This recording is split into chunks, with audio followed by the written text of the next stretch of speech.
So in the first video that I had, I gave you a quick tutorial of how to access our Moodle site. Now let's go ahead and look more specifically about what our ENGL1 Moodle site looks like. First of all, as showed in the other video, you want to make sure you log in.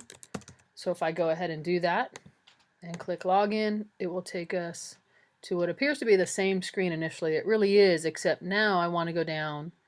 I want to find English. Want to choose English composition with Aschenbach and click on that. If you haven't yet logged in, this is where you'll be prompted to enter the enrollment code. It's in the email that I sent you.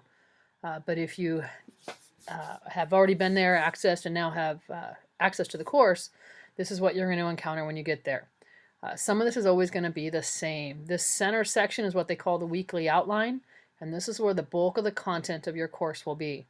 This is just beginning information to start with, a news forum where I can make announcements, news if you will, a one-page information sheet with introduction to the class, and then our English 1 syllabus.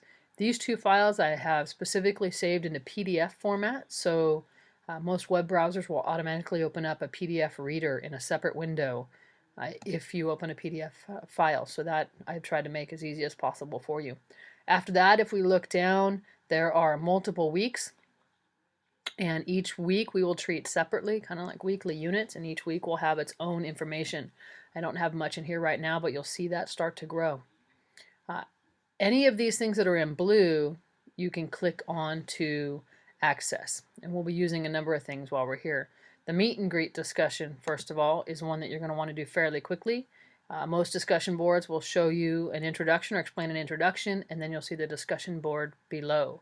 To enter or read any of the discussions, click on the link on the left. You'll always see who posted it, how many replies or comments there are to it, and who made the last post. So that gives you some information from the start. If you are starting a new thread, which you usually should be starting your own and then responding to other people's, you'll click the add a new question, or sometimes depending on what form I use, it'll say start new post or new thread, and so you're always going to click that question at the beginning. As far as navigating within Moodle, instead of using the back button on your browser, whatever browser you might be using, use the little bar up here on the left hand side. You can see right now we're in the meet and greet discussion, which is in the forum section, which is in English 1 Spring 14, which is part of LCC's Moodle site. So for the most part, I usually myself navigate back to the course. So back to English 1, it gets me back to our course page, what we'll call our course homepage. Some things to know on the right hand side, global links, those won't usually change, just a link back to Lassen College's site. As I post news, you'll see latest news posted here. Upcoming events, things like assignments that are due when they have due dates, I'll be able to put those things there and establish a calendar. And then recent activity, you'll see what's been going on your account. When I add new things, when people respond to your posts, you'll see a listing of those things there. Let me real quick change to student role. So that will look a little bit different. On the left hand side, you can always click on participants and see who our other people in class are. And when you click on that, right now we only have one other person. And if I click on that person, then you have the opportunity, once you're there, to send a message to that person. And you can go ahead and do that.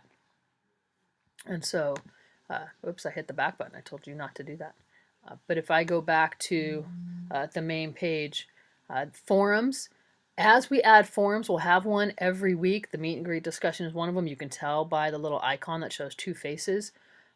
You can either access it in each week as they pop up, or you can always click on forums here and it'll have a list of all of them.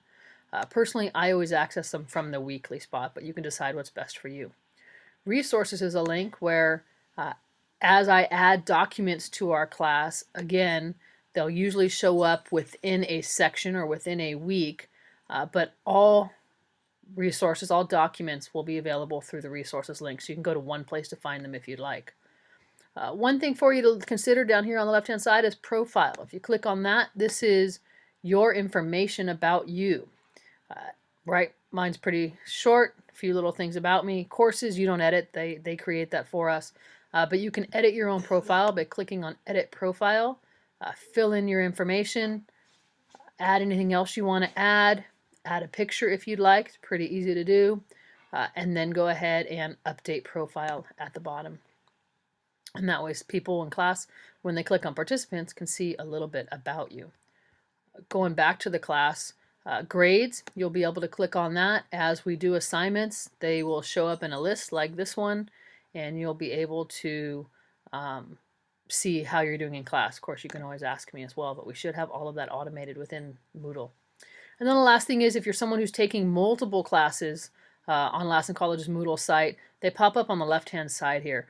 And as you want to access any of your other courses or move from course to course, you simply can click on one and it'll take you there. And then the same thing, if I want to come back to my Spring 14 English class, I can do that to come back to this one. So real quick overview, all course content will be listed in here by weeks. Participants, forums where you can go, and resources, although both of these will be in the weeks. This is a great one. Keep an eye on recent activity. And then participants is fun to be able to see who else is in class, and you can certainly message between your classmates. It doesn't all have to be done in the public part of our Moodle course. If you have any questions about how to navigate in Moodle, certainly let me know. Thank you.